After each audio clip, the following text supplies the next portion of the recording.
आज आप देख रहे होंगे उत्तर प्रदेश पर्यटन और हर प्रकार के पर्यटन को आगे बढ़ाने का भी एक महत्वपूर्ण केंद्र बिंदु बन चुका है।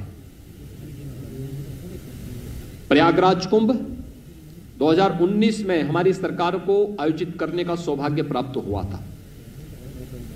कुंभ की हजारों वर्षों की विरासत है, लेकिन कुंभ का आयोजन सुरक्षा, स्वच्छता और सुव्यवस्था का एक नया मानक प्रस्तुत करते हुए अंतर्राष्ट्रीय क्षितिज पे प्रस्तुत हो सके, सबके सामने अद्भुत पहल थी। उत्तर प्रदेश में पहली बार प्रवासी भारतीय दिवस का आयोजन हो, काशी की धरती पर किसी भी यानी राष्ट्रीय राजधानी के साथ साथ प्रदेश की राजधानी के बाहर इस प्रकार का आयोजन एक अद्भुत घटना थी। सफलता अब तक का सफलतम आयोजन, ये भी सौभाग्य हमें प्राप्त हुआ था। प्रदेश का पहला इन्वेस्टर समिट आयोजित करने का सौभाग्य भी हमें प्राप्त हुआ, जिसने प्रदेश में निवेश की संभावनाओं को आगे बढ़ाया और प्रदेश के बारे में जो धारणाएं थी उनको समाप्त किया। और उत्तर प्रदेश, ये वही उत्तर प्रदेश है जिसने अपनी परंपरागत पहचान को भी देश और दुनिया के सामने प्रस्तुत किया।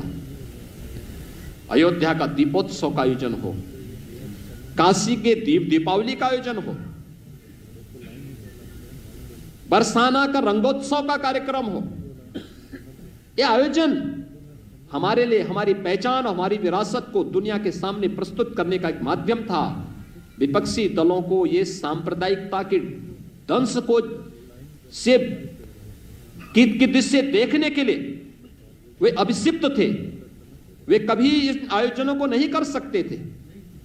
वो हमेशा इस बात के लिए सशंकित रहते थे कि हम अयोध्या में दीपोत्सव का कार्यक्रम करेंगे तो हम पे सांप्रदायिकता का लेबल लगेगा। लेकिन हमारी सरकार के लिए एक आयोजन था प्रदेश के परसेप्शन को दुनिया के सामने प्रस्तुत करने का। और मुझे प्रसन्नता है आज प्रदेश सरकार तेजी के साथ इस समय आगे बढ़ रही है।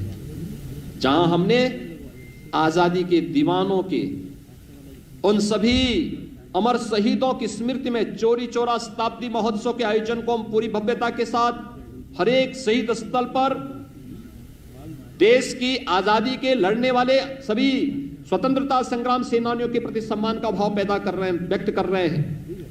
वहीं साथ ही साथ देश की सीमाओं की सुरक्षा करने वाले सैनिकों के प्रति भी सड़कों का नामकरण, विभिन्न प्रकार के स्मारकों का निर्माण, उनके परिवार की सहायता या उनके परिवार के एक सदस्य को नौकरी की व्यवस्था हो, ये प्रदेश सरकार पूरी प्रतिबद्धता के साथ कर रही है।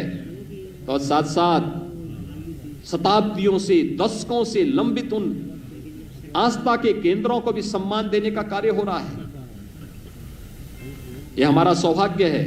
अयोध्या में मर्यादा पुरुषोत्तम भगवान श्री राम के भव्य मंदिर के निर्माण का कार्य हमारी सरकार के समय में आदरणीय प्रधानमंत्री जी के मार्गदर्शन में प्रारंभ हो चुका है।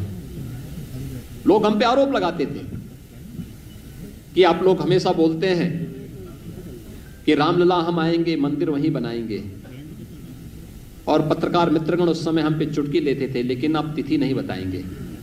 हमने कहा तिथि भी बताएंगे।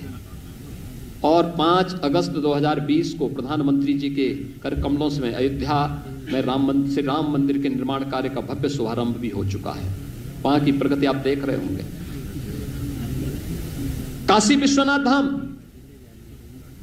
चित्रकूट धाम, विंध्यवासिनी धाम, ब्रज क्षेत्र के विकास की जो एक नई तस्वीर सामने आ रही है, नेमिष, सुखतीर्थ, बौद्ध पर्यटन स्थलों के विकास की योजना, या फिर प्रदेश के अंदर मुख्यमंत्री पर्यटन संवर्धन योजना के अंतर्गत हर विधानसभा क्षेत्र के पर्यटन केंद्रों के, आस्था के केंद्रों के विकास की एक व्यवस्थित योजना को आगे बढ़ाने का कार्यक्रम।